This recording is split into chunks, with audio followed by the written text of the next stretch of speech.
Mais on va venir au Talmud. On va y venir.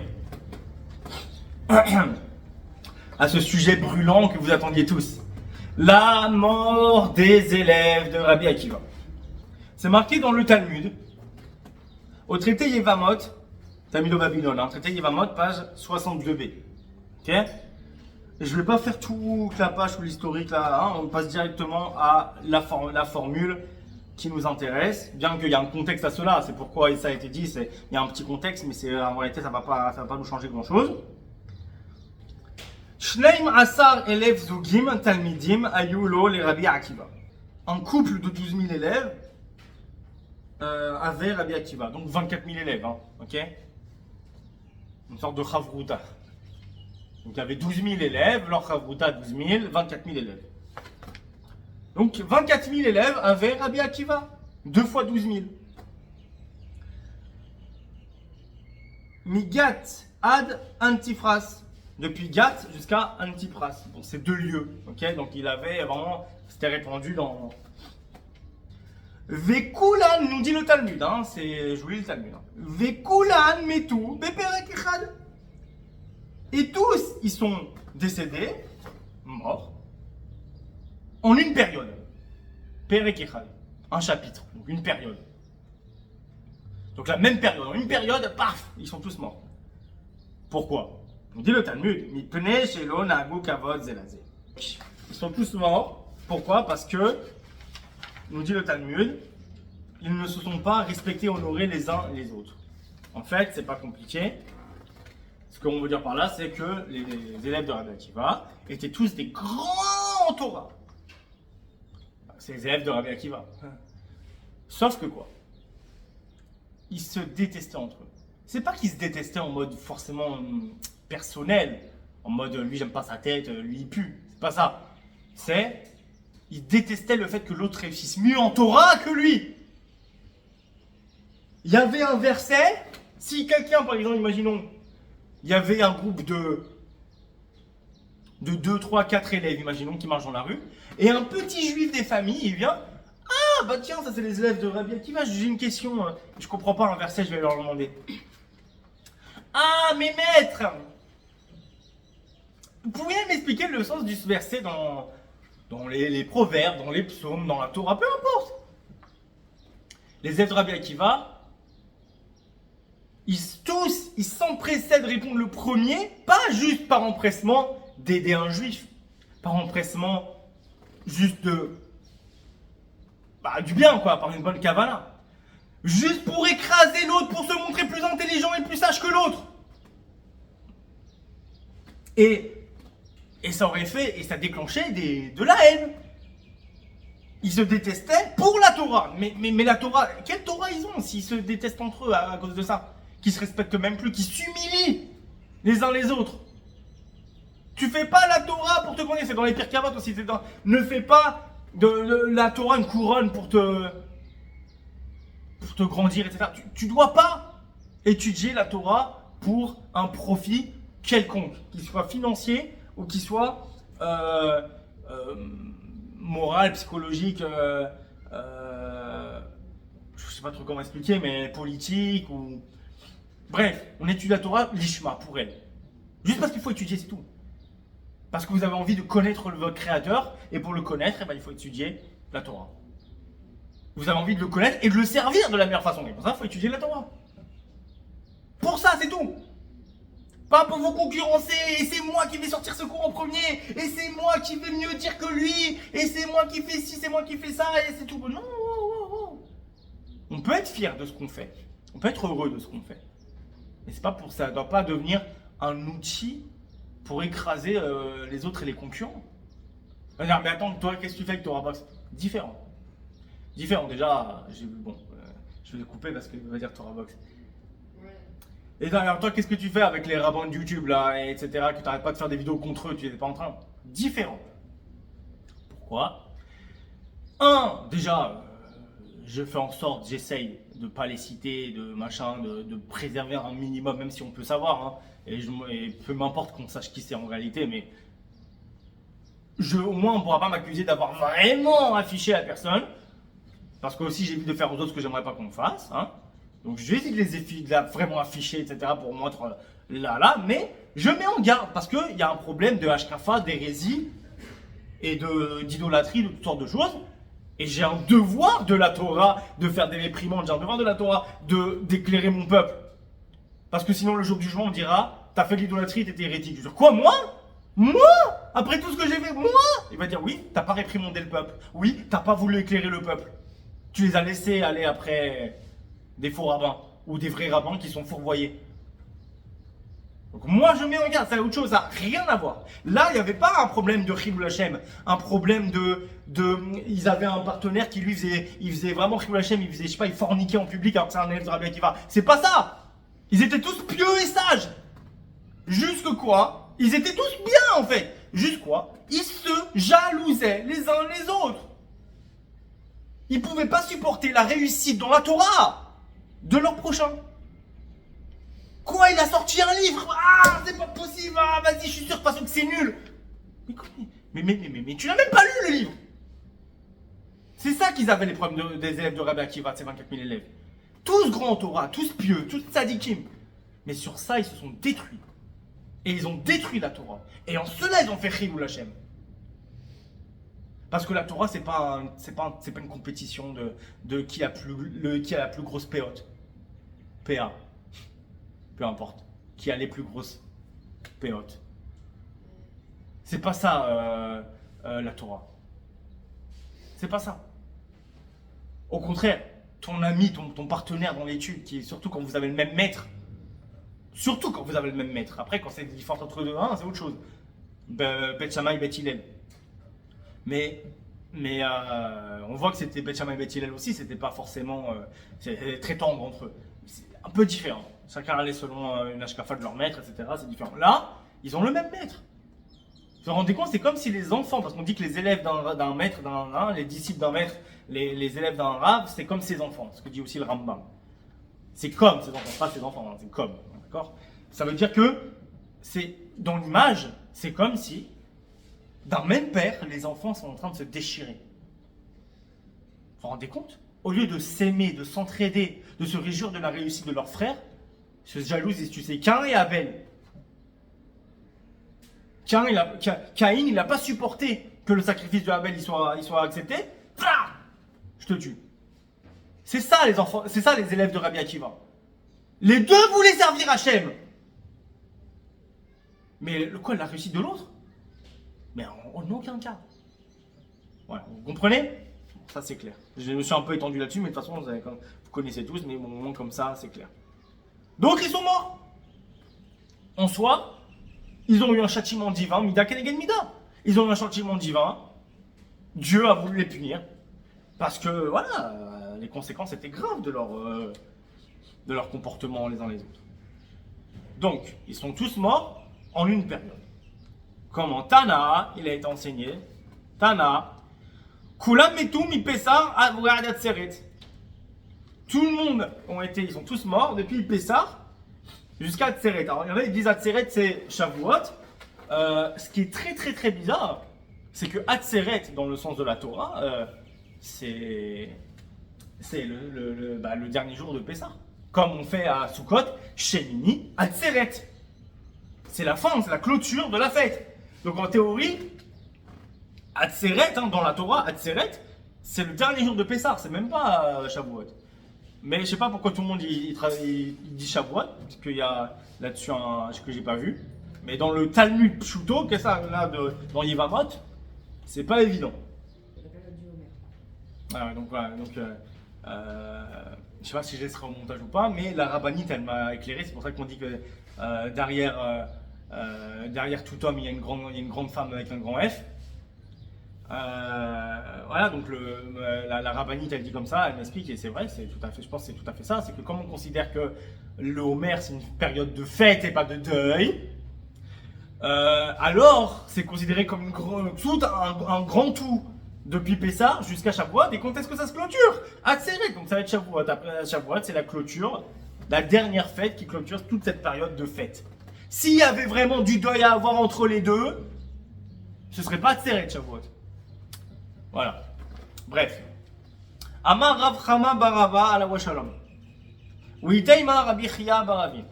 A dit Rav Chama Bar Abba, que la paix soit sur lui. Il y en a qui disent que c'est Rabbi Chia Baravi, la paix soit sur lui.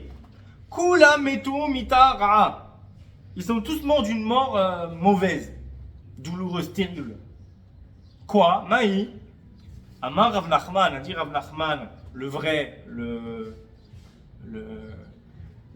pieux, bref, Rav Nachman à la Shalom, du Talmud. A dit Rav Nachman, Askara, la diphtérie. Ok? Bon. Donc, on nous dit dans le Talmud, voilà, jusque-là, le Talmud il dit ça. Le Talmud il nous raconte donc que Rabbi Akiva à la Shalom. En fait, le début du Talmud là-bas, pour vous dire, je vous le résume, c'est qu'on nous dit que de même qu'un homme s'est marié dans sa jeunesse, il se mariera dans sa vieillesse. Et Rabbi Akiva il te dit, celui qui enseignera la Torah dans sa jeunesse, l'enseignera dans sa vieillesse. Pourquoi Rabbi Akiva dit ça par rapport à cette phrase-là? La phrase là-bas, ça veut dire quoi? Qu'un homme se marie dans sa jeunesse, marie dans sa vieillesse. Pas forcément qu'il s'est marié dans sa jeunesse et il devra prendre une deuxième femme dans sa vieillesse. Hein? Oui, parce que la polygamie est permise, hein, petite parenthèse. Non, c'est pas ça le truc. Le truc, c'est que comme Avraham Avinu a fait, à la Shalom, que comme il s'est marié dans sa jeunesse, s'il se retrouve seul, il devra se marier dans sa vieillesse. Un homme, c'est pas bon un homme de rester seul, même quand il est vieux, il se marie. Pas forcément avec une jeune, il peut se marier avec une vieille aussi. Mais il faut qu'il ait une femme, ok, qu'il soit pas seul. Il n'est pas bon à l'homme d'être seul, ok. C'est pour ça que Ève, Chawa, aléa Shalom a été créé. Il n'est pas bon pour l'homme d'être seul. Donc, Avraham Avinu, une fois que Sarah Imenu aléa Shalom est décédée, il n'est pas resté célibataire. Il s'est remarié, enfin il s'est marié avec Ketura, son chat une autre femme. D'après ce qu'on dit apparemment, je ne sais pas si c'est vraiment Torah chez Balpé, il faut que je vérifie ça, mais il me semble. Je pense que c'est Torah chez Balpé. En tout cas, c'est une marque dans le Talmud. C'est pas Torah chez Balpé, c'est marque dans le Talmud. Peu importe, dans tous les cas, il est admis que c'est Agar. Ok? Mais dans tous les cas, peu importe, il s'est marié dans sa vieillesse. Ok? Donc, c'est ça que vient nous enseigner l'enseignement. Que tout comme tu t'es marié quand tu étais jeune, attention, pas parce que tu t'es déjà marié quand tu étais jeune que tu ne devras pas te remarier plus tard, si jamais, quand tu seras vieux. Si ta femme elle est décédée, Chas Shalom, avant toi, ou s'il y a eu divorce aussi, Chas Shalom, peu importe. Tu dois te remarier. Point. Ça, c'est ce que nous dit le Rabbi Akiva là-bas, il nous dit, ah, tout comme tu as enseigné à des élèves dans ta jeunesse, tu le feras dans ta vieillesse. Pourquoi il dit ça? Parce que là, on nous raconte l'histoire une paire de 12 000 élèves avec Rabbi Akiva, et ils sont tous morts dans la même période, une mort très difficile, très dure, très violente et très machin, parce qu'ils ne se respectaient pas les uns les autres, nanana. Et on nous dit qu'il a eu d'autres élèves, Rabbi Akiva plus tard, c'est eux qui ont maintenu la Torah. C'est eux qui ont perpétué la Torah de Rabbi Akiva. Ok? Donc de là, on nous dit, ça repart de ça, que oui, c'est vrai qu'il avait 24 000 élèves, Rabbi Akiva. Mais ils sont tous morts.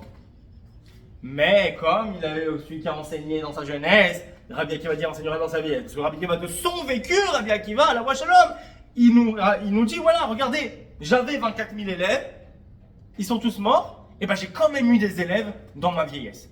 J'ai quand même eu d'autres élèves. Vous voyez? Bon.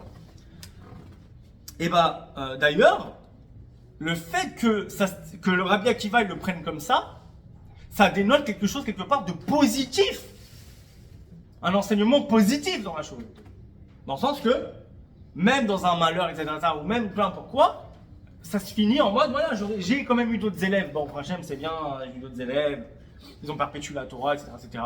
Donc, en fait, que vous sachiez, et je vous mets au défi tous les rabbins de YouTube, et tous mes détracteurs, en tracteurs, hein, parce que vous avancez très lentement comme des tracteurs, je vous demande d'aller me chercher une source talmudique qui explicite le fait que Rabbi Akiva à la Shalom ou les sages, les Tanaïm de l'époque de ces 24 000 élèves qui sont morts, ou même des Amoraïm venus après, mais qui sont encore dans l'époque talmudique avec le Sanhédrin, trouvez-moi dans tout le Talmud de Jérusalem et de Babylone, les deux, je vous laisse large, hein, Je vous le dis d'avance, j'ai pas étudié tout le Talmud de Jérusalem-Babylone. Et je sais que vous ne trouverez pas.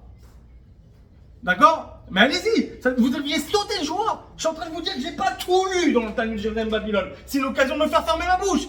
Allez-y, trouvez-moi, envoyez-moi dans les commentaires, je vous promets que je ne supprime pas. Trouvez-moi la source. La source du Talmud explicite qui dit que Rabbi Akiva ou un des Tana ou des Tana, peu importe, ont instauré au public, ont instauré une période, même un jour, de deuil généralisé pour tout le peuple, au moins pour tous les Talmidei Chachamim, au moins pour tous les sages. Au moins les sages eux-mêmes, qui ne l'auraient pas imposé au peuple, mais tous les sages, ils se l'ont imposé à eux quand même, un jour, ou quelques jours, une semaine, une période, à cause de la mort des élèves de Rabbi Akiva. Trouvez-moi une source talmudique qui appuie vos coutumes hérétiques de vous endeuiller pendant cette période de joie extrême, comme on l'a déjà prouvé, et j'efface mon cours. Je fais même un cours pour dire qu'il faut s'endeuiller. Je vous mets au défi. Je m'y engage.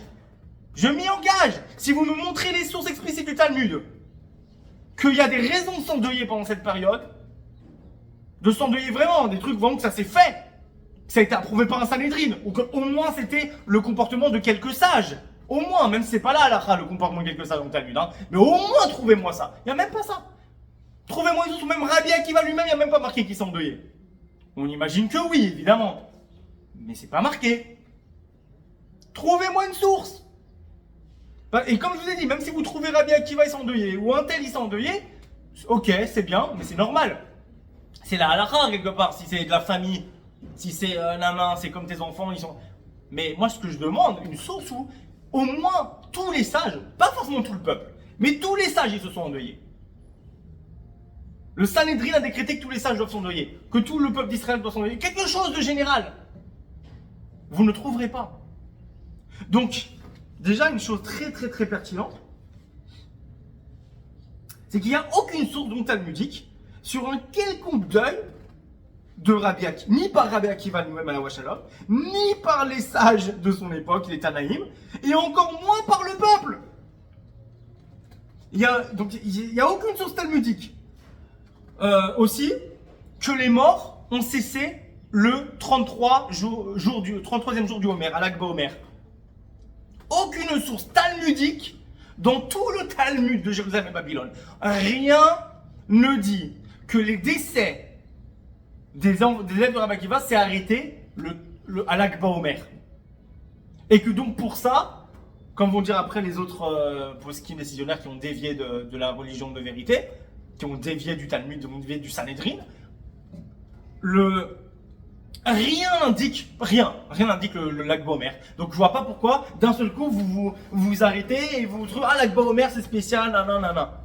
Ok? On sait pourquoi en fait, hein, mais peu importe. Il n'y a pas marqué ça dans le Talmud. Zéro. Aucune source talmudique. En plus, prendre sur soi le deuil, prendre sur soi du deuil, des interdits, pendant une telle période de joie, ok, et de permission, etc., comme on l'a vu, c'est en plus humilier les sages. Humilier les sages de Rabbi Akiva, les sages des Tanaïm, les Amoraïm. C'est humilier tous les sages du Talmud. Pourquoi?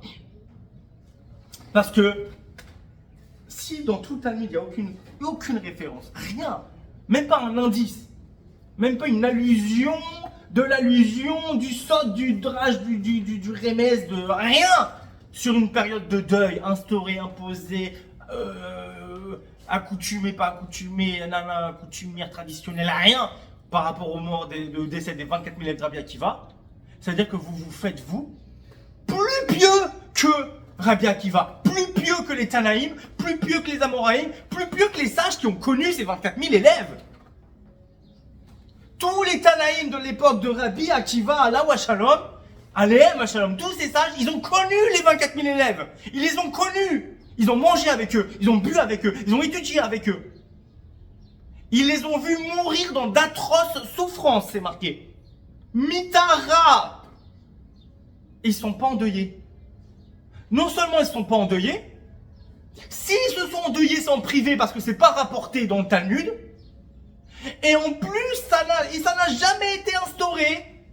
Ça n'a jamais été considéré comme un malheur. Comme un malheur qui touche le peuple d'Israël en entier, au point d'en instaurer par le Sanhédrin des coutumes de deuil pour cette période. Rien.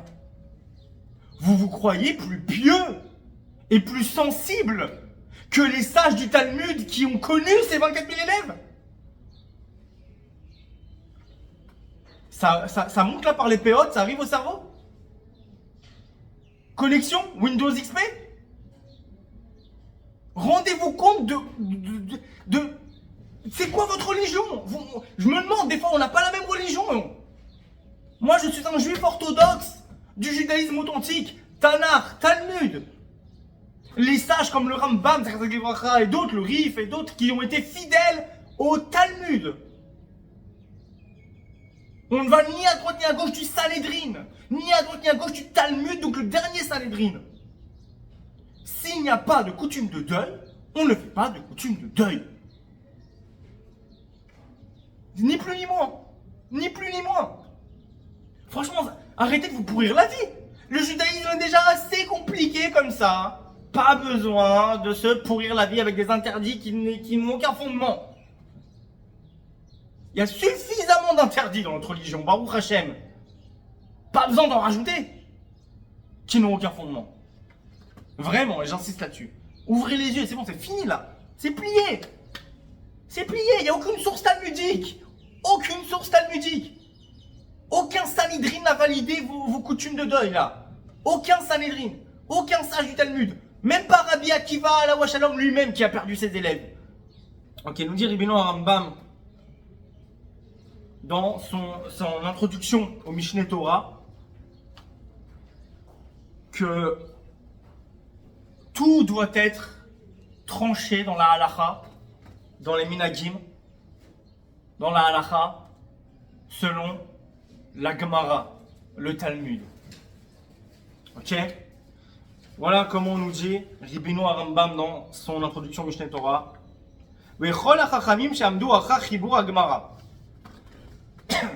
Et tous les sages qui sont tenus après la rédaction de la Gemara, donc du Talmud. Vebanubo, veyotse lahem shem bechokmatam, em anikrem gionim. Et ils sont construits à partir de la Gemara, ils ont fait à partir de là, ils ont écrit, ils se sont fait connaître, ils ont eu un nom dans leur sagesse et ils sont appelés Géonim. Donc c'est avant les Rishonim. Hein. Et après la clôture du Talmud. Vekol elu agéonim she'amdu be'eretz Israël ou be'eretz Shinar ou be'Sfarad ou be'Tsarfat. Dit le Rambam, tous les Géonim qui se sont tenus en Eretz Israël ou en Babylonie, en Espagne, en France. L'amdu derech hagmara.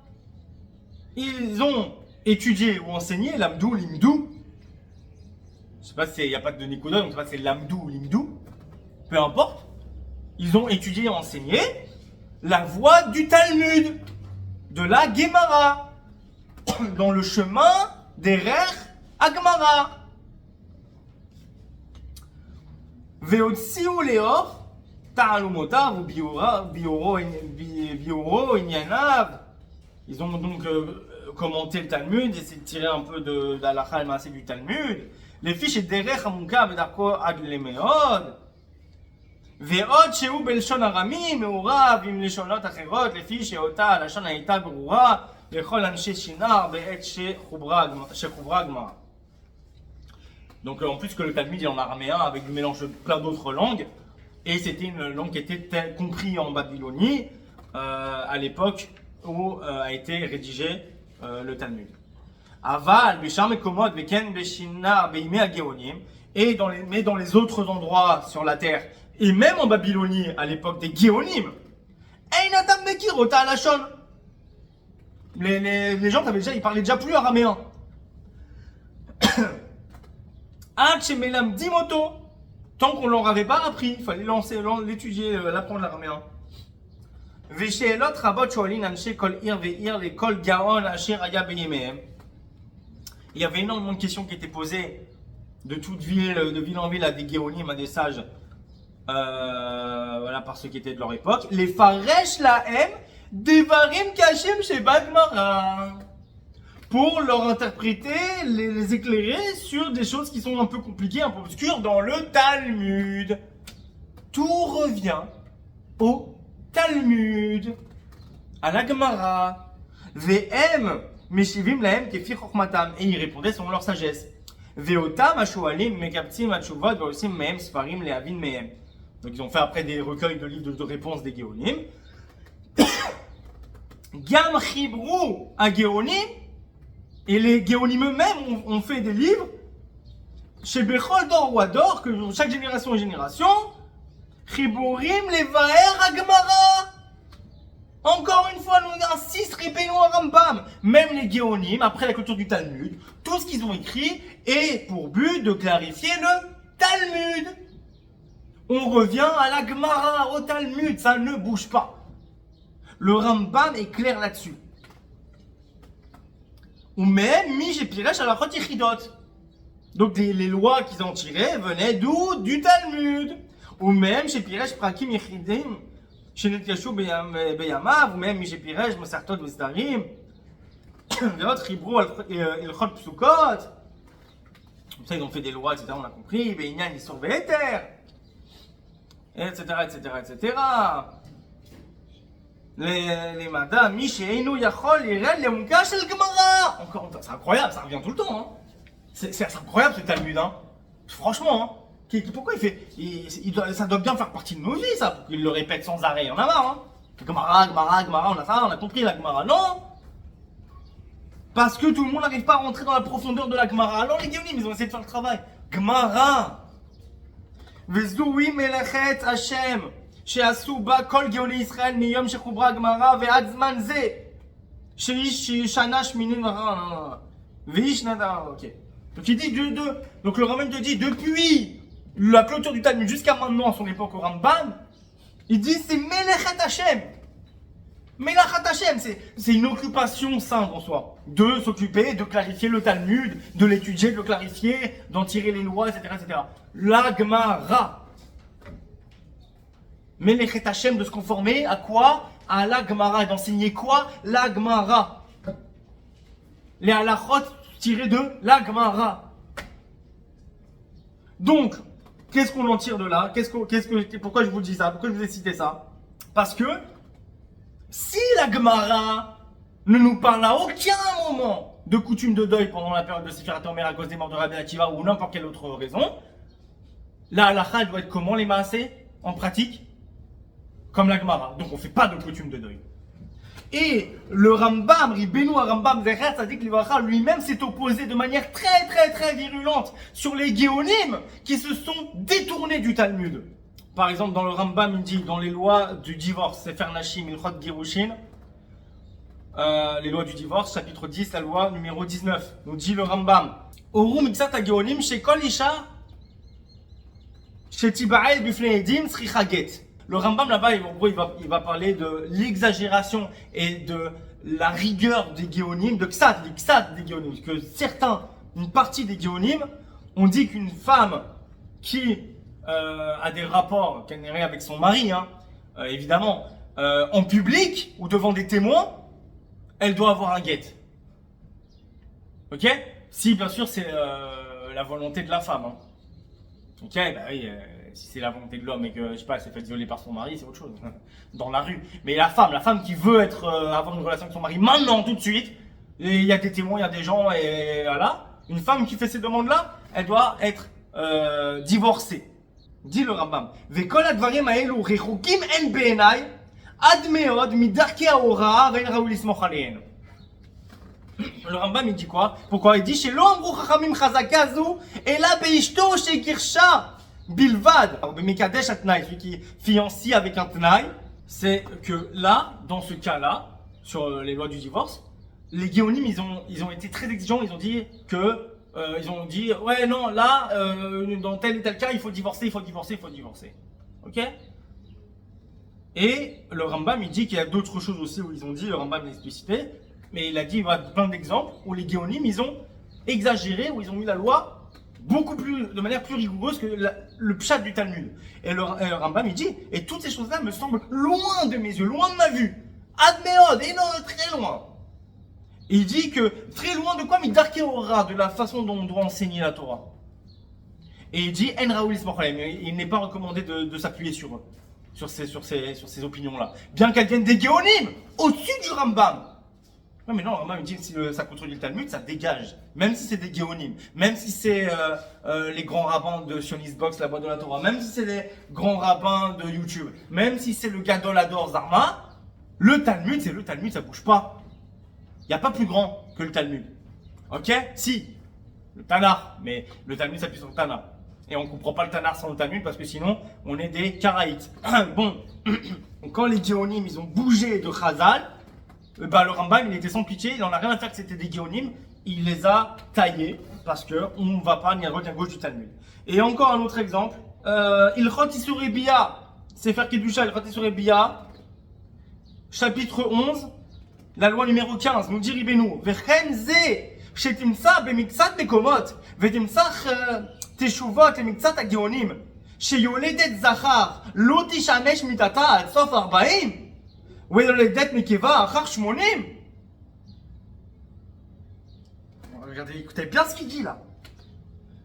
Et oui, si tu trouves, et oui que tu trouves, dans quelques rares endroits, quelques endroits, et que tu trouverais des réponses de quelques Géonim, que celle qui a enfanté un garçon n'aura pas de relation intime avec son mari jusqu'à la fin de 40 jours. Et celle qui a enfanté une fille avant 80 jours. Nous dit le Rambam, et en plus, Afal Pichelora Tadam et la Betorshia Shiva. Bien qu'elle n'ait pas vu de sang, si ce n'est durant les 7 jours. Ok? Après la naissance. Donc, il dit le Rambam, bien que c'est des Géonim qui ont dit, Enze minag, ceci n'est pas un minag, n'est pas une coutume, n'est pas une tradition. Et là, ta'out hu, c'est une erreur. Beotan al-shuvot, et là où ta'out ou beotan al-shuvot, c'est une erreur dans ces réponses-là. Vederer apikorsut beotan amekomot, et c'est la voix des hérétiques dans ces lieux. Ou minat sedokim lamdou davarze, et des Sadducéens, donc des Karaïdes, ils ont appris ça. Mitzvah lachofan, כדי להוציא מליבן ולהחזירן לדברי חכמים שתספור 7 ימים נקיים בלבד כמו שביארנו. Le Rambam il est clair, il te dit, et c'est une mitzvah de les forcer, de les contraindre pour que ils sortent de leur cœur ces hérésies et qu'ils reviennent à Divrei Chachamim. C'est quoi Divrei Chachamim? Au Talmud. Et que la femme ne compte que 7 jours propres seulement, comme on l'a clarifié donc, dans ces lois là-bas. Ça veut dire que, vous voyez comment le Rambam, il est en train de dire sur des Géonim, vous êtes des hérétiques, vous êtes erronés, vous avez appris ça, c'est la voix des hérétiques, vous avez appris ça des Karaïtes, des Sadducéens. Sur des Géonim, pourquoi? Parce que vous avez bougé du Talmud. Vous avez interdit ce que le Talmud a permis. Vous vous rendez compte? Écoutez bien comme c'est en lien avec ce qu'on dit. Les Géonim qui ont interdit ce que le Talmud a permis, le Rambam les a taillés en pièces. Il les a traités d'hérétiques. Alors que dire aujourd'hui de ceux qui interdisent ce que le Talmud permet pendant la période de l'Omer? Qu'est-ce qu'il aurait dit le Rambam s'il avait été dans notre génération? Oi, oi, oi. Vous voyez le langage là? Hérésie.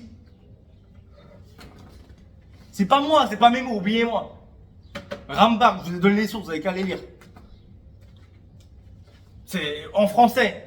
La traduction Chabad Lubavitch, si vous pouvez pas compter sur ma traduction. Allez voir.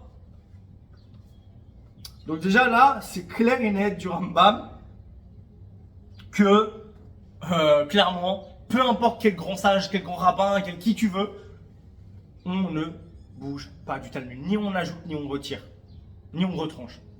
La loi talmudique. Il n'y a pas de période de deuil pendant Sfirat HaOmer. Zéro nada pointé, rien que dalle. Et bah c'est ça là. Ok? Maintenant on va aller rentrer dans le début des problèmes. Ok?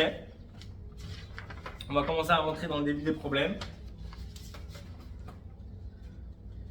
À partir de quand? Alors, puisque dans le Talmud, il n'y a aucune source, zéro source sur des coutumes de deuil, etc. etc.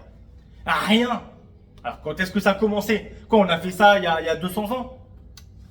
Alors, on va voir d'où ça a commencé. Première source, les Géonim. Il y a une Teshuvah, donc une réponse, une lettre, attribuée. Je répète, attribuée. Aucune preuve par manuscrit que c'est bien ce Gaon, l'auteur. C'est attribué. Ok, il n'y a pas de manuscrit comparatif et tout, c'est zéro fiabilité. Il y a une Teshuvah attribuée à Rav Netronai Gaon. Zecher Tzadik Livracha. Zecher Tzadik Livracha parce qu'elle est innocente de cette Teshuvah, c'est pas lui qui l'a écrite, mais on lui attribue cela. 4 siècles après la clôture du Talmud, 700 ans après le décès des élèves de Rabbi Akiva, vous réalisez juste là, pendant la génération des élèves de Rabbi Akiva, ni Rabbi Akiva, ni aucun des sages n'a fait de coutume de deuil, ni rien, aucune trace. Ni les sages des Amoraïm du Talmud, rien, aucune trace. Vient, soi-disant, une lettre, une réponse d'un Gaon, soi-disant de Rav Netronai Gaon, c'est pas lui, mais ça lui est attribué en son nom. Et lui, il va dire, 4 siècles après la clôture du Talmud, 700 ans après le décès des élèves de Rabbi Akiva, d'un seul coup, 700 ans après, hop, ça y est, ça s'est réveillé, et il dit quoi? Il dit comme ça, dans les Tshuvot HaGeonim, vous pouvez voir dans Tshuvot HaGeonim,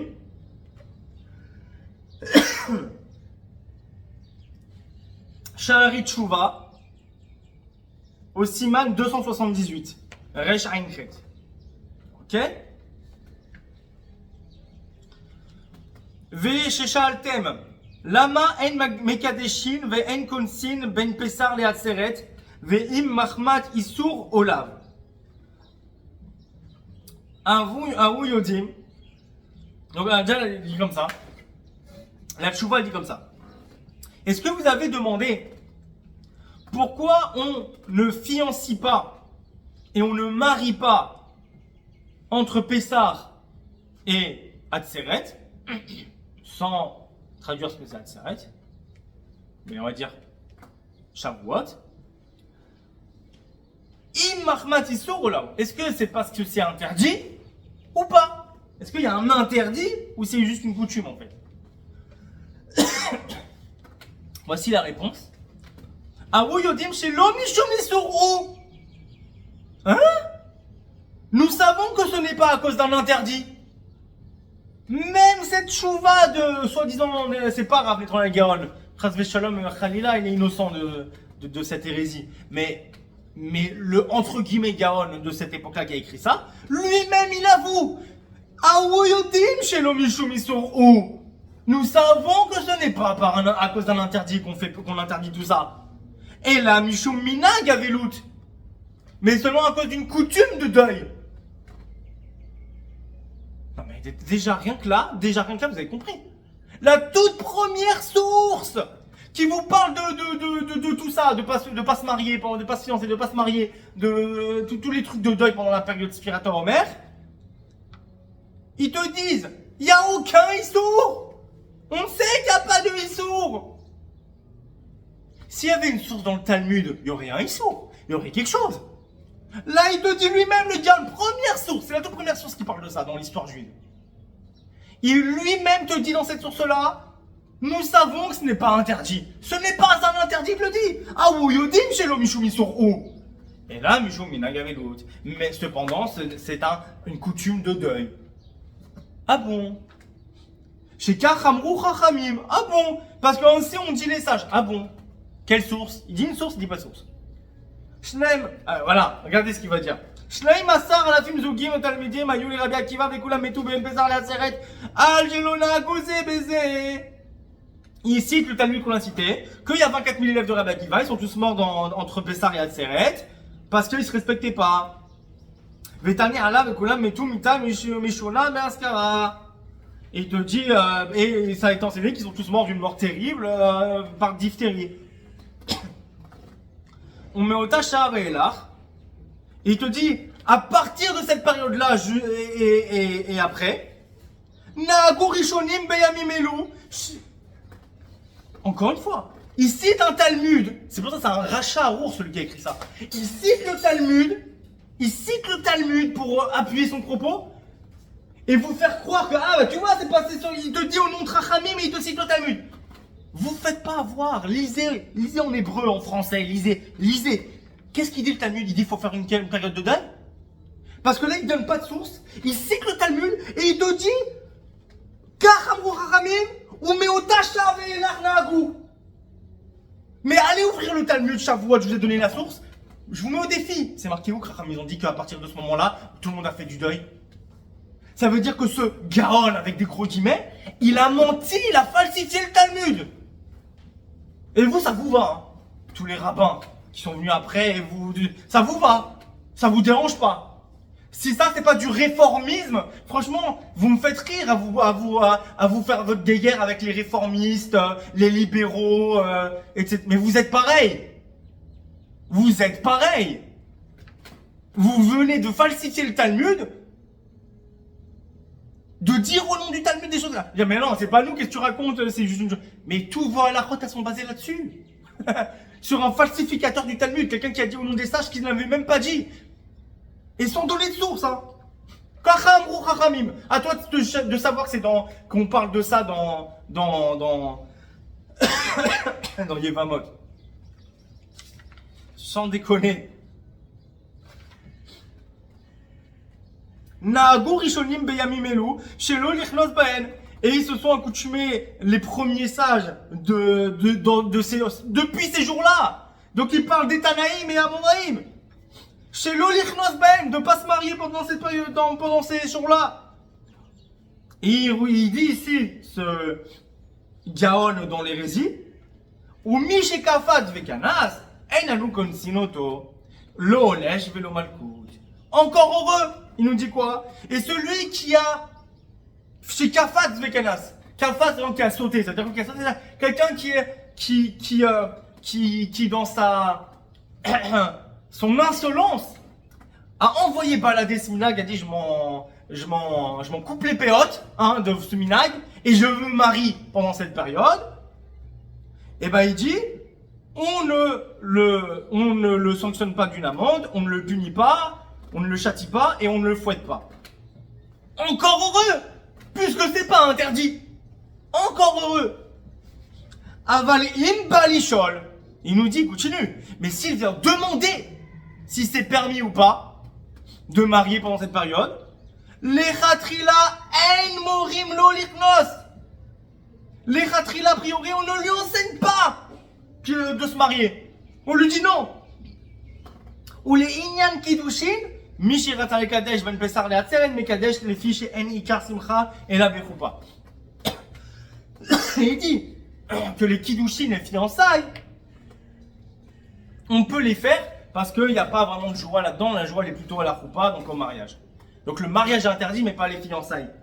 Et celui qui se marie n'est pas sanctionnable. Mais il dit quand même que quoi? Que c'est un espèce d'insolent, parce que kafat, donc celui qui se marie pendant cette période est un insolent. Et qu'en plus, bien qu'il ne soit pas puni ni rien, si maintenant il dit aussi que, par contre, si quelqu'un veut vous demander si c'est permis, attention, interdisez, vous devez l'interdire. Surtout pas enseigner que c'est pas un interdit, que machin. Vous devez dire non, ne te marie pas cette période. Vous vous rendez compte? Repoussez le mariage des enfants d'Israël. Repoussez le mariage. Empêchez des mariages.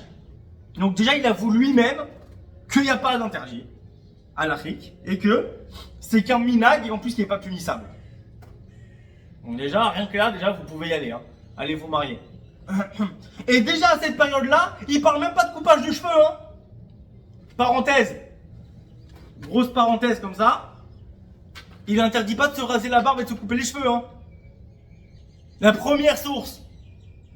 Alors pourquoi? C'est-à-dire que même vos trucs aujourd'hui, c'est du rajout sur les ajouts des ajouts. Vraiment zéro fondement quoi. Vraiment une nouvelle religion. Autre que le judaïsme orthodoxe. Une secte. La secte majoritaire malheureusement. Malheureusement pour nous. Deuxième source. Les Rishonim. Avraham ben Yitzhak de Montpellier. Ok. Avraham ben Yitzhak de Montpellier. En hébreu, il l'appelle Rabbi Avraham Minahar. Minahar de la montagne, Montpellier. Ok. Donc, Arav Avraham ben Yitzhak de Montpellier, c'était donc Yitzhak Minahar, mort en 1315. C'était le pote du Meiri. Ok. Donc, c'était un très très bon ami contemporain du Meiri. Dans son commentaire à Rav Avraham ben Yitzhak de Montpellier, Rav Yitzhak Minahar, son commentaire sur Yevamot 62b, justement, donc avec les Talmid de Rabbi Akiva, il cite un midrash inconnu sur l'Akba Omer qui contredit le Talmud. On va aller ensemble vite fait ce qu'il dit. Vekulam metu, ils sont tous morts. Uba midrash mi pesar ve'ad l'Akba Omer. C'est-à-dire que on te dit que là-bas ils sont tous morts Beper et Kechad. Ok. Donc, on te dit depuis Pessah jusqu'à Tseret. Et lui, Yitzhak Minahar, il te dit, et dans le Midrash, c'est marqué de Pessah à l'Akba Omer. Ah bah tu vois qu'il y a une source sur l'Akba Omer dans un Midrash. Un Midrash, quel Midrash? Moi aussi je peux dire Midrash. Hein. Moi je peux dire, et il y a une mitzvah. Et il y a une mitzvah de donner, de lancer des œufs sur les femmes qui ont je sais pas moi, qui ont les cheveux au vent. Les femmes mariées qui ont les cheveux au vent, c'est une mitzvah de leur jeter des œufs. C'est marqué. Ou ta source, c'est quoi ta source? Le Midrash. C'est tout, je vous dis le Midrash. Ah mais j'ai dit le Midrash. Si vous voulez me demander que je sois précis, bah commencez par demander à vos propres sages là d'être précis quand ils disent Midrash. C'est quoi, quel Midrash? Ok? Vous avez compris? Donc, il peut dire ce qu'il veut. Bah Midrash, quel Midrash? Quel Midrash? 1, 2, on sait très bien quel Midrash. Leur soi-disant Midrash Rajbi, soi-disant leur Zohar là, qu'ils osent appeler ça Midrash, et qu'en plus ça a été écrit, c'était il y a 700 ans, et ils appellent ça Midrash. Ok?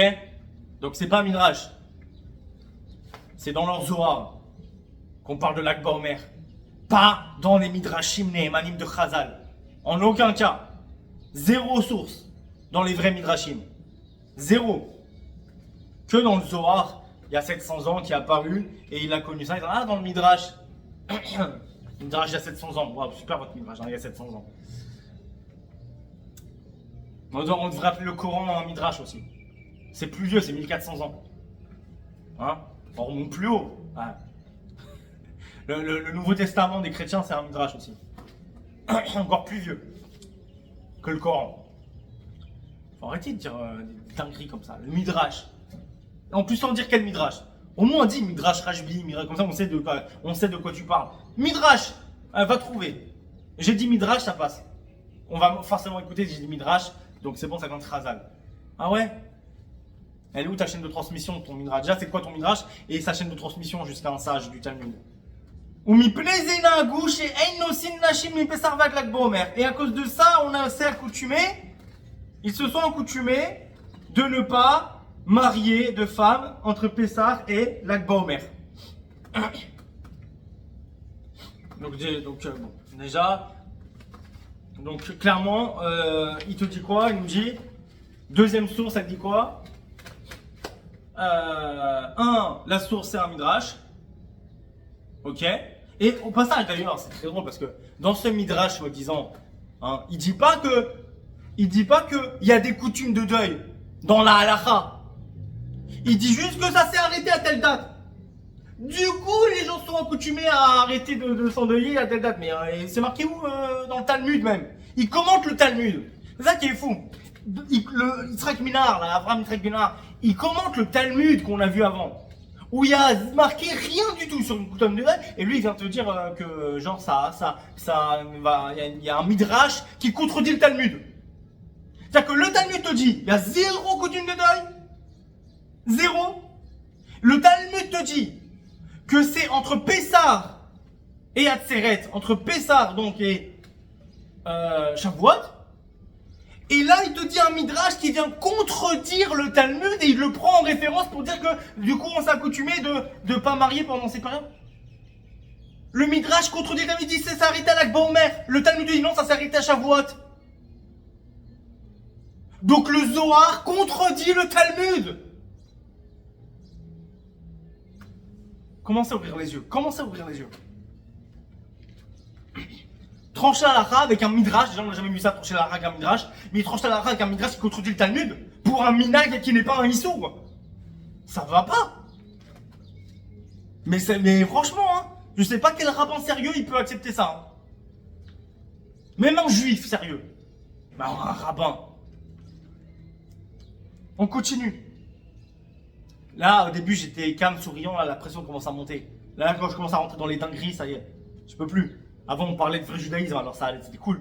Là, quand je commence à lire les hérésies, ça y est, je deviens fou. Je peux pas. Je crache sur ma Torah et sur mon Talmud. Dans les Tosfot de Meir de Rothenburg.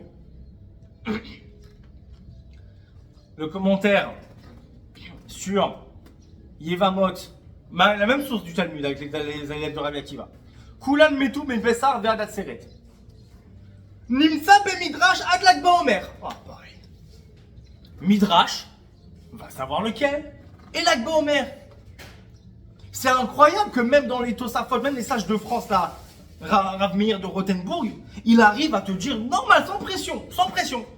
Le Talmud, il peut dire lui-même. Vekulan metu ben Pessar ve'ad Atzeret. Donc le Talmud, la tradition orale, que là, pour le coup, tous les Tanaïm de l'époque ont connu ces 24 000 élèves.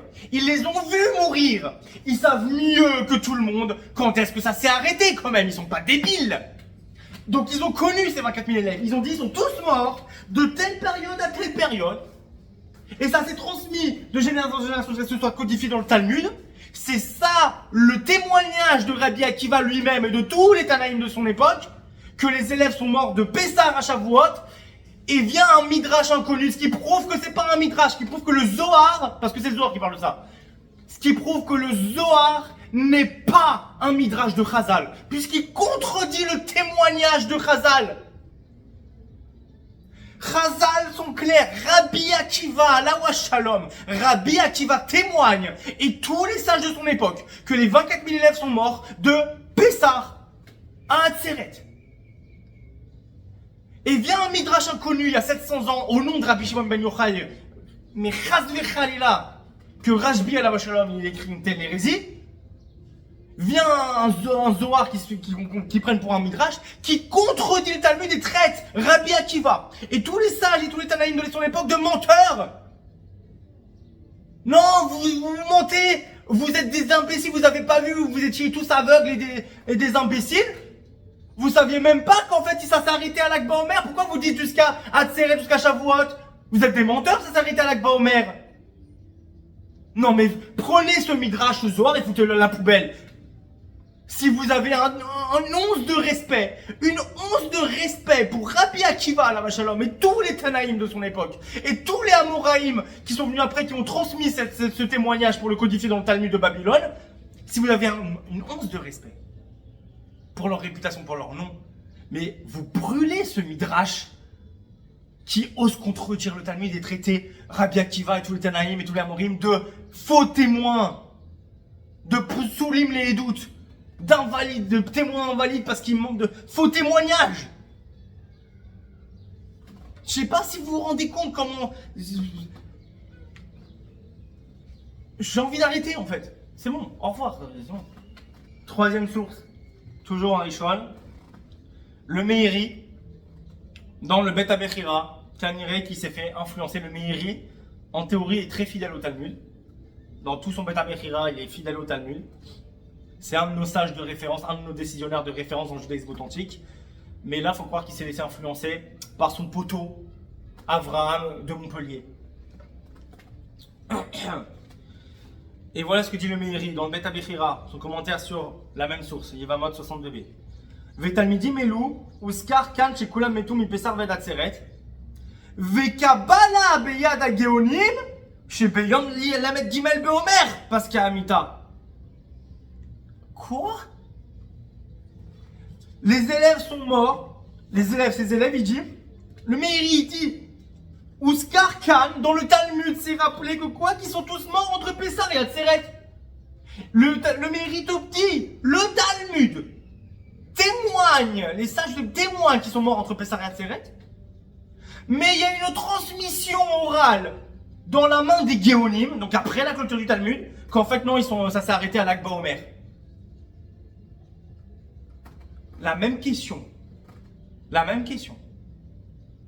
Kabbalah, transmission, réception. Où est la chaîne de transmission? On veut parler de Kabbalah, les Moshe Misinaï? On a une chaîne de transmission. On parlait de témoignages de Rabbi Akiva et des sages de son époque sur la durée, qu'est-ce qui s'est passé avec les 24 000 élèves? Jusqu'à Ravina et Ravaché qui ont clôturé le Talmud. Comment c'est que Ravina et Ravaché n'ont pas écrit des imbécilités? Chaîne de transmission. Depuis Ravina et Ravaché jusqu'à Rabbi Akiva. Ok? Je veux Kabbalah, Beyad HaGeonim, que ça s'est arrêté à l'Akba Omer. Trouvez-moi, je me tue au défi de me trouver la chaîne de transmission. Depuis votre Zohar ou vos Géonim ou qui vous voulez. Et pas un truc inventé, hein. Un truc fiable, hein, s'il vous plaît. Approuvé par plusieurs sages. Ok? La chaîne de transmission que le Rambam il elle est approuvée par tout le monde. Donc, moi, donnez-moi la chaîne de transmission. Depuis le Zohar, Moïse de Léon, ou depuis des Géonim, jusqu'à au moins Ravina et Ravaché. C'est pas très long. Hein. Qui remonte jusqu'à Rabbi Akiva. Je veux la chaîne de transmission. Il n'y en a pas. Donc ne cherchez pas, il n'y en a pas. Venoagim mitorkar sheloli ta'anot bo veken noagim mitorkar sheloli sa isha mipesar vead otozman. Du coup, ils ont la coutume de ne pas se marier entre Pessar et l'Akba Omer. Ok. Donc, pareil, hein. Bon, quand on parle de Kabbalah, il n'y a pas de chaîne de transmission. Ça contredit explicitement le Talmud, hein, comme on a vu. Bref, il y a zéro source fiable sur l'Akba Omer, en d'autres termes. Et tout celui qui dit de sa bouche, ou qui croit, ou qui écrit dans un livre, que ça s'est arrêté à l'Akba Omer, est un hérétique. Pourquoi un hérétique? Pourquoi? Parce que je vous l'ai dit avant, vous êtes en train d'insulter Rabbi Akiva et tous les sages du Talmud et tous les sages Amoraïm qui ont transmis et là qui ont clôturé le Talmud, de faux témoins, de faux témoignages, de pas sous les bref. Je en passe. Ok.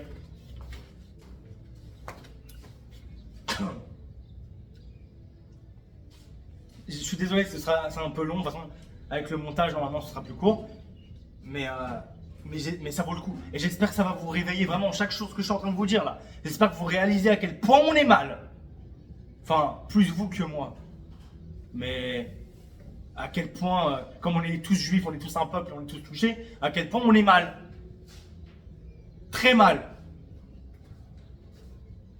Et depuis longtemps déjà, ça a vrillé. Même pas que depuis notre génération. 500 ans, 700 ans, 1000 ans. S'attacher au Hémet et pas en dévier. Le Rambam, même le Rambam lui-même, Tzadik Livracha, au début de sa vie, il s'est fait avoir lui aussi. Par cette façon de suivre toujours le Gadolador, les Géonim. Et c'est ce qu'il avait fait dans son premier Piroucha Mishnah, qu'il a lui-même tout supprimé, corrigé pour en faire une autre version où il a compris que les Géonim, plein de Géonim, ils avaient dévié. Donc même le Rambam a failli se faire avoir dans sa jeunesse. Bon, Hachem, Dieu l'a éveillé. Et comme disent les musulmans, hein, Dieu guide qui il veut et il égare qui il veut. Quatrième source, le Tour, le fils du Roche, Rav Yaakov ben Arosh. Non, en général, on l'aime bien le Tour. Il est très, il ramène le Lagmara, le Rambam, etc. Mais il y a quelques fois où, malheureusement, eh ben voilà. Noagim bechol hamekomot, on dit le Tour. Noagim bechol hamekomot, shelo lisa isha ben pesar leatzeret. Il dit le Tour comme ça, directement. Nous avons la coutume, dans tous les endroits, tous les lieux, tous les pays, tout le monde, partout, chez l'Olissa Isha ben Pessar Nazeret, de ne pas marier de femme entre Pessar et Shavuot. Ve'atam chez l'Ole Arbot Besimcha. Et la raison c'est quoi? De ne pas multiplier la joie. Pourquoi? Chez Beoto Zman Metu Talmidei Rabbi Akiva. Parce que dans cette période sont morts les élèves de Rabbi Akiva, comme il dit, comme c'est marqué dans Yevamot 62b. Ok? Où est-ce que c'est marqué dans Yom 62b qu'il y a un, mais bon, peu importe. Vekatav à Ritzgiat. Donc, Chelek Bet, Amoud Kuftet. Davka Nisouin chez Wikar Simcha. Aval les Ares. La Sotiroussine, donc de faire de se fiancer. Ou les Kadesh Shafir Dami. Donc, il dit le tour au nom du Ritzgiat. Deuxième partie 2, deuxième volume, page 109, que c'est le mariage précisément qui est interdit, mais les fiançailles c'est permis. Venisuin nami mishekafat vekanas enon shinoto. Et il nous dit quand même le tour que celui, et même les mariages aussi, celui qui dans son insolence a rompu la coutume et a quand même fait une choupa, il s'est marié. Et non, on ne le punit pas.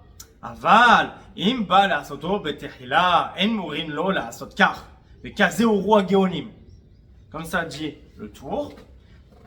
Il dit que donc, mais s'il vient a priori demander, on ne lui enseigne pas qu'il peut se marier, et ainsi on enseignait les Géonim. Donc, aucune source talmudique. La seule source talmudique, c'est pour dire que les Rabbi qui va sont morts super, il n'y a pas marqué là-bas qu'il faut faire un jour de deuil, il n'y a rien du tout, mais ok. Il n'y a aucun interdit dans le Talmud sur cette période-là, mais c'est pas grave. Donc il n'y a aucune source talmudique. Sa source, c'est le Rigiyat, au nom des Géonim. Ok. Donc je vois pas pourquoi on le ferait, si ça contredit le Talmud. Mais bon. Continue le tour. Seif Bet. Alinéa 2. Veyesh mekomot shenahagu shelo listaper. Ah, ça y est, ça commence. Et il y a des endroits où... Donc c'est pas tous, en plus. Veyesh mekomot shenahagu shelo listaper. Et il y a des endroits où ils ont eu la coutume de ne pas se couper les cheveux. Je sais pas si vous réalisez là, mais ça veut dire quoi? Qu'est-ce que ça veut dire? Qu'aujourd'hui, les rabbins de YouTube, la boîte de la Torah, Sionisbox, tout ça, qu'est-ce qu'ils disent? Qu'est-ce qu'ils disent tous les poskim aujourd'hui à Haronim? Qu'est-ce qu'ils disent? Ils interdisent de se couper les cheveux pour tous les juifs! Séfarades, Ashkenaz, Yémen, tout le monde! Assour! Mais le tour, votre tour là, il dit quoi? Que c'est pas partout! Et déjà, ce minag, il n'existait même pas au début. C'est venu plus tardivement et c'est pas partout. Donc aujourd'hui, quelqu'un qui voudrait se couper les cheveux, il peut très bien dire non, mais moi c'est pas mon minag. Non, on lui interdit. Waouh. Mais vous contredisez même votre propre tour. Vos propres sources, vous les contredisez. C'est fou, hein. Veyesh mistaprim milag baomer. Ve'elach. Chez Omrim, chez As Paskou Milamoud. Et il y en a qui se coupent les cheveux que à partir de l'Akba Omer, parce que genre ils sont arrêtés de mourir les marins. Matsati Katouv Minag, שלא לעשות מלאכה מפסח ועד עצרת, משקיעת החמה עד שחרית, משום תלמידי רבי עקיבא, שמתו סמוך לשקיעה החמה, ונגברו אחר השקיעה, והיו העם בטלין מלאכה על כן, גזרו שלא לעשות שמחה בינתיים. Je suis révolté parce que je l'ai. Le tour nous dit Matsati Katou. J'ai trouvé écrit quelque part dans un livre inconnu que personne connaît, sans source, on ne sait pas, Matsati Katou. Moi aussi, hein. Il y a une mitzvah que 4 femmes se marient avec un converti. Donc je vous en prie vos candidatures, mesdames. Pourquoi? Ma source, Matsati Katouv. J'ai trouvé écrit quelque part. Mais on peut pas se contenter de ça pour un truc. Vous vous suffisez de ça quand c'est le tour qui l'écrit. Hein? Matsati Katouv. J'ai trouvé écrit un minag. On a trouvé un minag. On sait pas c'est quoi sa source. J'ai trouvé écrit un minag. Chez Lola Asot Melacha mi Pessar Vadat Seret. De pas faire de travaux, ne pas travailler entre Pessar et Shavuot depuis le coucher du soleil jusqu'au lendemain matin. Pourquoi? Pour quelle raison? Mishum Talmidei Rabbi Akiva chez Metu Samour Eshkiat Achama. À cause des élèves de Rabbi Akiva qui sont décédés proches du coucher du soleil. Et ils ont été enterrés après le coucher du soleil. Et le peuple, du coup, arrêtait de travailler, quittait leur travail pour pouvoir les enterrer. Et là, il y a un truc, ça passe pas. Alken Gazrou! Ah! Alken Gazrou chez Lola Satzimkhabel. Il utilise le lachon de Gzera. C'est-à-dire qu'il rattache ça au Talmud. En disant que, genre, il y a un minag de ne pas faire de melacha.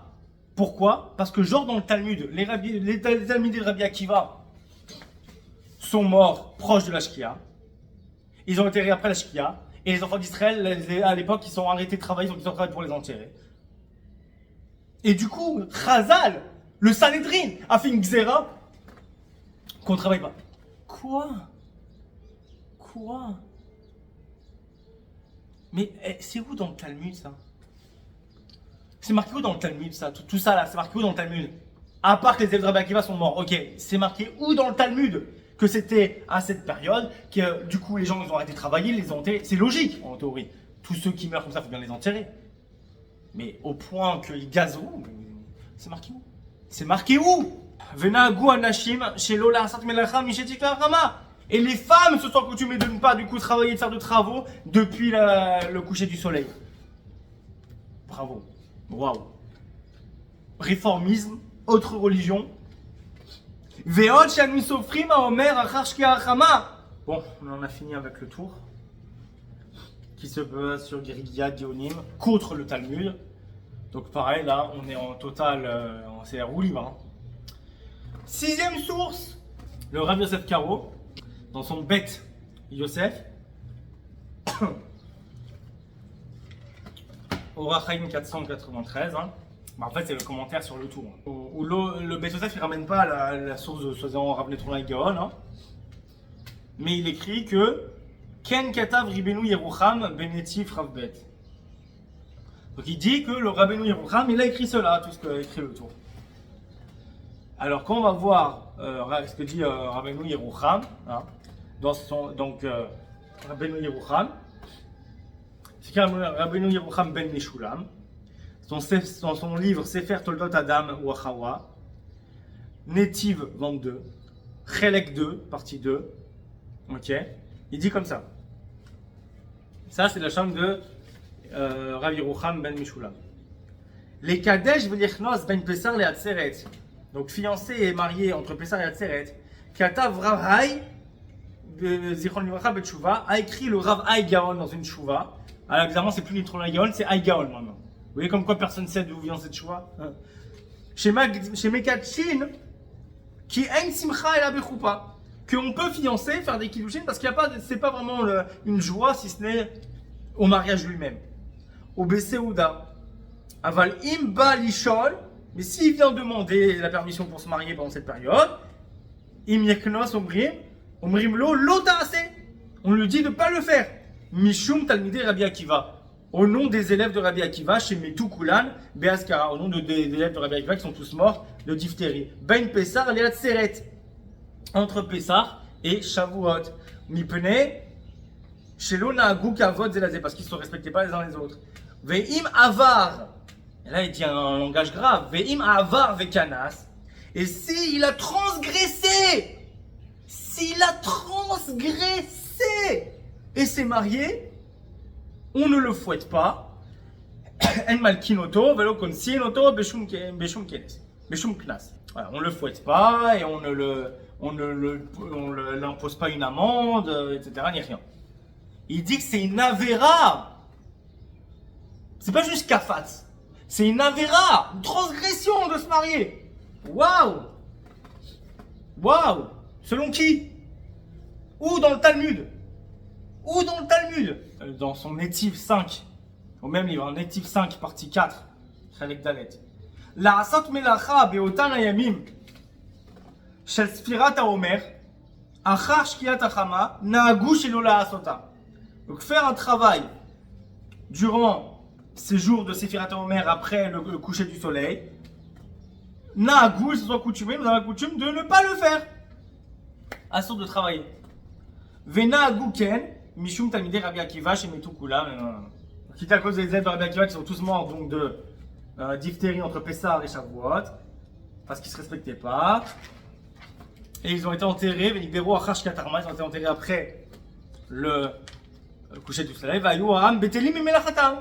Et le peuple, du coup, annulait leur travail, leur boulot pour les enterrer.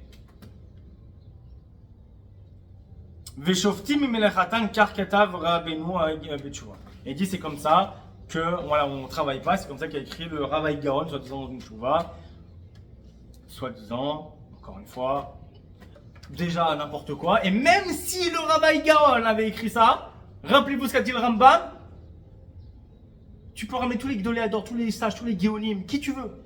Ça contredit le Talmud, ça dégage. Okay? C'est un klal, ça contredit le Talmud. Ça dégage. Ou si ça dégage pas, en tout cas, c'est pas obligatoire pour toi, Misraël, ça c'est sûr et certain. Celui qui veut être rigoureux pour lui-même, qui soit rigoureux pour lui-même, mais même là, comme j'ai dit, c'est un affront. Là, il n'y a pas à être rigoureux. Il n'y a pas, c'est une période de joie, c'est un sourd de faire des minag d'Alevilout. Sixième source, enfin, c'est toujours Yosef Karo, mais cette fois, on va dans le Shulchan Aruch. Shulchan Aruch, Orach Chaim, 493, pour la lecture de l'hérésie.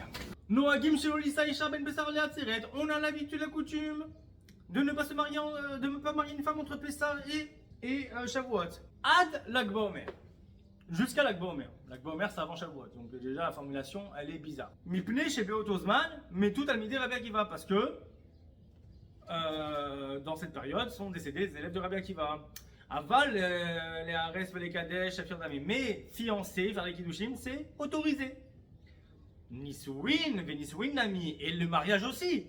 Celui qui, dans son insolence, n'a pas respecté le minag et a quand même fait une choupa, il s'est marié. Enol Chinoto, Mishekafat Vechanas, Enol Chinoto, on ne le punit pas. Bête. Noagim Shelo Leistaper, Ad l'Akba Omer, Sheomrim Sheaz Paskum Lamut. Nous avons la coutume de ne pas nous couper les cheveux jusqu'à l'Akba Omer. Pourquoi l'Akba Omer? Parce qu'on dit que se sont arrêtés de mourir à l'Akba Omer, les élèves de Rabbi Akiva. Ve'en leistaper ad yom lamed dalet baboker. Et il n'y a pas à se couper les cheveux avant le 34e jour de l'Omer, le matin. Et là, il tient chal yom l'Akba Omer et Rev Shabbat. Sauf si l'Akba Omer s'est tombé un vendredi. Chez Az mistaprin bom ipne gvod hashal. Parce que là, on coupe les cheveux. Pour le kavod du Shabbat. Et il dit le Rama, au Bemedinot Elo Enoagin Kidvarav, et dans nos pays Ashkenaz, on ne fait pas comme ça. Et là, Mistaprin, Beyom Lagmenana, mais on se coupe les cheveux le 33e jour de l'Omer. Gimel. Yesh Noagim Leistaper, Berosh Chodesh Iyar, Vetamutu Beyadam. Ça, il le dit aussi dans son Bet Yosef, qu'il y en a qui se coupent carrément pas les cheveux jusqu'à Rosh Chodesh Iyar, des malades. Ok? Des grands malades. Et même Shulchan Arour, il dit que c'est assourd de faire ça. Enfin, il dit taout, c'est une erreur. Nagou, dit Shulchan Arour. Nagou anashim shelo la'asot melacha mipesach ve'ad atzeret mishkiach hama ve'ela. Les femmes sont accoutumées de ne pas faire de travaux, de ne pas travailler entre Pessah et Shavuot à partir du coucher du soleil. Tous les sages qu'on vient de citer là, dans votre halakha là, sont complètement déviants du judaïsme orthodoxe authentique, véritable, hein, c'est-à-dire le Tanakh, le Talmud de Jérusalem et de Babylone, du Rif, du Rambam, de Rabbi Rambam, de bref, voilà. Défiés. Ok? Donc, clairement, faites ce que vous voulez, hein. Et moi, je me cantonne au vrai judaïsme authentique, Tanakh, Talmud, Rambam, mais non Rambam parce que c'est le plus fidèle et il a fait les choses simples et bien, et voilà. C'est tout. Et on va finir en beauté, on va finir avec un chaos. Un chaos. Tout à l'heure, je vous avais déjà dit l'hypercute et tout, mais là, on va finir avec un chaos total. Ribenoua Rambam va vous plier en quatre votre minag d'hérésie totale. Et vous allez comprendre à quel point vos coutumes de deuil, elles sont hérétiques au possible. Comment? On va voir le Rambam dans Ilchot Avel, dans les lois du deuil, hein, dans le Sefer Shoftim. Ilchot Avel au chapitre 5, la loi 1. Elou devarim she'a Avel asur baen beyom rishon mina Torah ou beshar yamim midivreim. Voici les choses dont un endeuillé qui a perdu ses enfants, ses parents, ok? Un endeuillé, un vrai endeuillé, un vrai deuil de la Torah. Voici les choses dont un endeuillé n'a pas, voici les choses qui lui sont interdites, d'après la Torah le premier jour, et d'après les sages les autres jours, les 30 jours. Assour les saper, les chabès, donc c'est interdit de se couper les cheveux, de se raser, de se laver, les chabès, de laver les vêtements, de se laver les chos, de se laver, la source, de s'enduire, les shamesh mitato, d'avoir des rapports intimes, l'inol et sandal, et de porter des chaussures, la asot melacha, de travailler, likrot bedivre Torah, et d'étudier la Torah, liskof et amita, etc. Froid, être au chaud, de découvrir sa tête. Il doit être la tête couverte tout le temps. Vélishol shalom, et de saluer les gens. Ok, donc ça, c'est ce qui est interdit de faire dans le deuil, le vrai deuil, un deuil de la Torah des sages, un deuil. Quelqu'un qui a perdu ses parents, ses enfants, sa femme, son conjoint, bref. Uminyan j'avais la sour betisporet. Keshem she'asur legaler se'ar rosho, car asur legaler se'ar zikno, vekol se'ar sheyesh bo echad amigaler vechad amigaler. Donc c'est interdit de raser ou de se faire raser pour un endeuillé, en vrai, les cheveux, la barbe, la moustache, tout, même toutes les poils du corps d'ailleurs, etc. C'est interdit. C'est interdit de se couper les ongles pour un endeuillé, interdit de se couper les ongles avec un ustensile, mais s'il le fait avec un chinois comme en se rongeant les ongles, c'est permis. Donc le Rambam nous parle dans Ilchot Avel au chapitre 6, à loi numéro 1. On m'y divrei sofrim sheyeh haevel noeg bemiksak divrei avelut kol shloshim yom. Shloshim yom, 30 jours. Uminayin samchu chachamim li shloshim yom. D'où les chachamim ils ont dit 30 jours. Sheneemar ubarta et avia avet ima yarach yamim. Yarach yamim. Renouvellement de la lune, 30 jours. Miklal sha'evel mistaer kol shloshim yom. Donc le Evel, d'après la Torah, c'est un seul jour. D'après les Chachamim, 30 jours maximum. Maximum 30 jours. Ve'elu devarim sha'evel oser baen kol shloshim yom. Et voici les choses que un Evel, d'après Rabbanan, ne peut pas faire pendant les 30 jours. Asur betisporet, il ne peut pas se couper les cheveux. Ve'gioutz, ve'nisouin, il peut pas se marier, il peut pas genre repasser ses vêtements, embellir ses vêtements, etc., etc. On veut simchat mera, il peut pas faire du commerce de pays en pays ou de ville en ville. בנישואין כתא אסור לישא אישה כל שיש 30 יום, ומותר להרשה אפילו ביום המיתה. Donc, un endeuillé, hein, il a perdu son père ou sa mère. Hein. Ils disent dans les 30 jours, il ne peut pas se marier, mais il peut la fiancer. Et il peut fiancer même le jour de la mort du proche. Ou Mishemeta Ishto, אם כבר קיים מצוות פריה וריביה, יש לו מי שישמשנו ואין לו בנים קטנים, הרי זה אסור לישא אישה אחרת עד שיעבור עליו 30 עד שיעברו עליו 3 רגלים, סליחה. Donc il dit quoi? Le rabbin, écoutez bien, hein. Celui qui a perdu sa femme, si il a déjà fait pirya vérivia, il a déjà eu des enfants, et qu'il a quelqu'un pour s'occuper de lui, pour le servir, etc. Et il n'a pas de petits-enfants.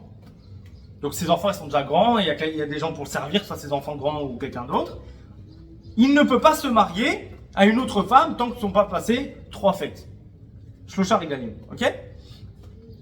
Aval, et écoutez bien ça, parce que ça vient éteindre, détruire, décapiter, déchirer, brûler tout votre truc là. Dit Ribbeinu Rambam, Aval Nishelo qui aime mitzvah de Piriya Verivia. Celui qui n'a pas accompli la mitzvah de Piriya Verivia. Oche qui aime, ou qu'il a fait Piriya Verivia, mais ses enfants ils sont trop petits. Veyeshlo banim ktanim. Ils sont trop petits pour le servir, etc. C'est trop petit, c'est des enfants. Où il a personne d'autre pour le servir, il n'a pas d'esclave, il n'a pas de serviteur, il n'a pas de machin, bref. Il a lui tout seul avec des petits enfants en bas âge. Ou même s'ils sont en bas âge, il dit oh, chez Enlo. Il a des enfants machin, mais ils sont plus grands et tout, mais ils le servent pas trop, ils sont pas là pour l'aider, il est tout seul, etc. Il n'y a personne pour le servir. Arezemutar le arsa ou le chnos miyad. Ve'asur lo lavo alea ad 30 yom. Vous vous rendez compte de ce qu'on dit là? Un vrai endeuillé qui a perdu sa femme, ok? Et même s'il n'a pas perdu sa femme, perdu sa mère, son père, un vrai deuil. S'il n'a pas fait Piriya Verivia, il n'a jamais été marié. C'est pas un célibataire. Ou il est marié, ou il était marié, il est divorcé, ou il est veuf, et il a des petits-enfants en bas âge, ou même si c'est au bas âge, mais il n'y a personne pour le servir, etc., etc. Il accomplit. Il peut se marier tout de suite. Pendant la période de deuil. Son père il est mort, sa mère elle est morte, ses 2 parents sont morts. Alacha le maaseh. Tu n'as pas fait Piriya Verivia. Ou tu as fait mais ils sont trop petits. Ou tu as fait mais ils sont grands mais ils s'occupent pas de toi, ils sont partis ou je sais pas quoi. Et t'as personne pour t'aider ça. Tu peux te marier tout de suite pendant le deuil. Tu te maries tout de suite. Mais quoi? Par contre comme c'est deuil, tu ne coucheras pas avec ta femme, tu ne consommes pas le mariage, tu ne couches pas avec ta femme pendant 30 jours. Vous vous rendez compte de ce que ça veut dire ça? Est-ce que vous vous rendez compte de ce que ça veut dire? Pour un vrai deuil de la Torah et des sages par un Sanhedrin dans le Talmud, on peut se marier. Si on n'a pas fait Piriya Verivia, un célibataire, il peut se marier. Et même un mec qui est pas célibataire, comme je vous ai dit, les cas qu'on a dit avant. Mais un célibataire, autant plus. Et là, vous, dans le faux judaïsme, vous dites quoi? Vous interdisez les mariages pendant 33 jours. Plus que ce que Chazal ont dit, 30 jours pour un vrai deuil, que le mec il est orphelin de parents. Un vrai deuil de la Torah, dans la Torah, avec le Talmud et le Sanhedrin, etc. Il y a toutes les sources à ça. Ils ont dit que 30 jours. Et même si c'est un célibataire, il peut se marier. Il a perdu ses 2 parents. En deuil. Un vrai deuil. Il a perdu ses parents. Il est obligé de la Torah d'être en deuil pendant un jour et des sages pendant 30 jours. Et ben il doit se marier. Il se marie pendant les 30 jours. Un célibataire. Il se marie alors qu'il est en deuil de ses parents. Il se marie. Et là où c'est même pas un vrai deuil. 700 ans après la mort de trucs, et même aujourd'hui c'est plus que 700 ans, mais c'est la première source à ça. 700 ans après le décès des élèves de Rabbi Akiva, d'un seul coup ça s'est réveillé, ah ben on se marie pas. Alors qu'on n'a aucune obligation d'être endeuillé pour les enfants, pour les élèves de Rabbi Akiva, ni de la Torah, ni des sages, ni de personne. Et vous interdisez ce que même Chazal ont permis dans le cas d'un vrai deuil de la Torah. Shem Yirachem, Velo Yirachem. Mais choisissez votre religion. Vous êtes juif orthodoxe ou vous êtes des réformistes libéraux, je sais pas quoi ce que vous faites. Une secte. Mais c'est la majorité, donc c'est plutôt toi la secte. Non mais, sauf que moi je ramène des preuves solides, je me contente au vrai judaïsme authentique, orthodoxe, Tanakh, Talmud, Rambam, hein. Et vous, c'est quoi vos sources? Il y a 700 ans. Bravo, waouh, magnifique. La vérité, ouvrez les yeux. Je suis choqué. De plus pour la coupe de cheveux, parce qu'on parle du mariage. Pour la coupe de cheveux, après 30 jours, les Goharimbo, les amis du endeuillé, Goharimbo, on le force à se couper les cheveux. Et à se raser après 30 jours. Du vrai deuil. Ok? Et vous voulez jusqu'à 51 jours pour d'autres, et d'autres jusqu'à 33, 34 jours. Alors que 30 jours déjà, on doit le faire se couper les cheveux pour un vrai deuil. Et vous, pour une coutume débile qui n'a pas de sens ni de fondement, jusqu'à 33. Mais vous êtes pris pour qui? Pour Chazal avec un Sanhedrin? C'est la nausée. La nausée. J'ai fini.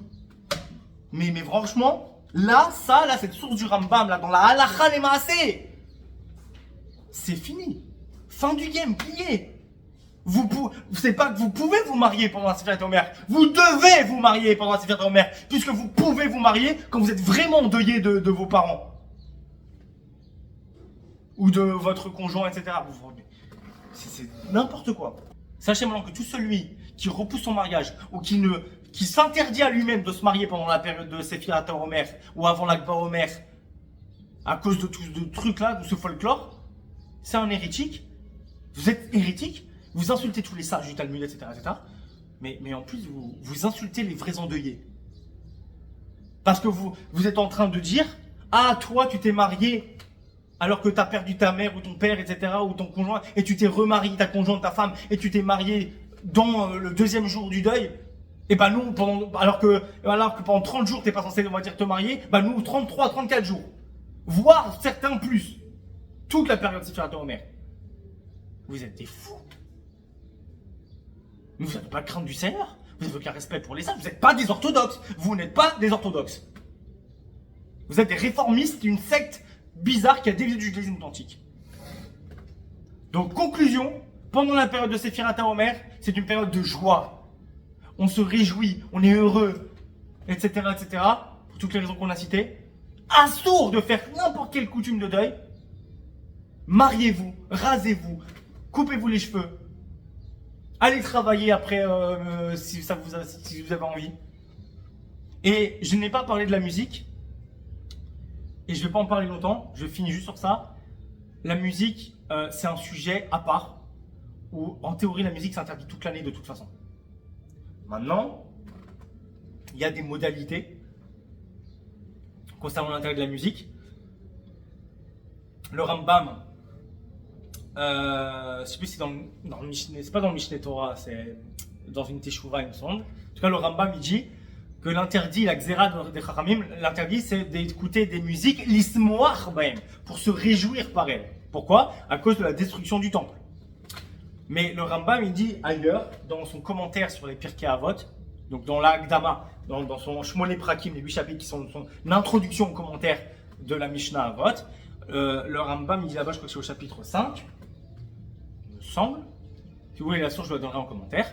Le Rambam, il dit explicitement que quelqu'un qui est en dépression, qui est suicidaire, qui est dépressif, qui est suicidaire, qui est mélancolique, bref, quelqu'un qui psychologiquement est mal et triste et vraiment, voilà, c'est quelqu'un de mélancolique, il a le droit d'écouter des shirim et des zmirot, il a le droit d'écouter des chansons, de la musique pour se réjouir, parce qu'à ce moment-là, c'est pas se réjouir pour se réjouir, c'est un médicament, c'est une troufa, c'est un médicament, c'est un soin médical.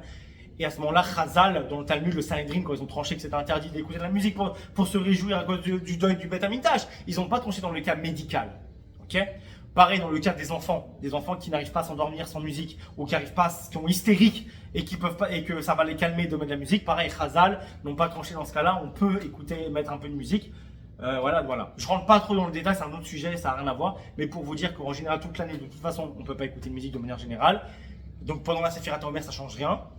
Séphirat Omer, juste comme toute l'année en fait, si vous êtes triste ou quoi que ce soit, vous êtes vraiment pas bien psychologiquement, sans dire suicidaire, dépressif. Vous êtes pas bien, vous avez un coup de mou, vous avez un coup, voilà, vous êtes vraiment très triste, ok? Vous avez le droit d'écouter une musique un peu réjouissante pour vous redonner un peu la pêche. Si plus que l'intention n'est pas vraiment de se réjouir, l'intention de faire la fête, l'intention elle est de se soigner de sa mélancolie. Pareil quand les enfants, j'ai dit, pareil, pendant la Séphirat Omer, vous pouvez mettre de la musique pour les enfants, etc. S'il y a un mariage, bien sûr, la musique, vous pouvez, hein, évidemment. Sinon, à part ça, oui, des musiques tristes, si vous écoutez des musiques tristes et mélancoliques et vous avez le droit, évidemment, parce que ça ne réjouit pas, ça rentre pas dans la catégorie Trazal, parce qu'on ne se réjouit pas par ces musiques-là. Donc toute l'année, vous avez le droit d'écouter des musiques tristes, etc. Bien sûr, je parle de musique kshérot, pas de musique de goyim. Il y a des musiques de goyim qui sont kshérot, hein, mais je parle de musique de goyim qui sont pas kshérot, où ça parle de femmes pas pudiques, de morts, de guerre, d'armes, de drogue, et de décoration moins de 18 ans, de cucu flanflan, quoi. Bref, ça, c'est pas cachère. Donc de toute façon. Mais je parle de musique cachère, même des goyim, hein, mais cachère, avec des paroles kshérot, etc. Réjouissant par exemple, bref, voilà, vous pouvez. Maintenant, voilà, en gros, voilà. Donc je ne m'étendais pas trop sur la musique, mais sachez que voilà, vous pouvez de toute façon, bien que toute l'année ce soit interdit, il y a des exceptions comme je viens de vous les dire maintenant. Baruch Adonai Olam, Amen,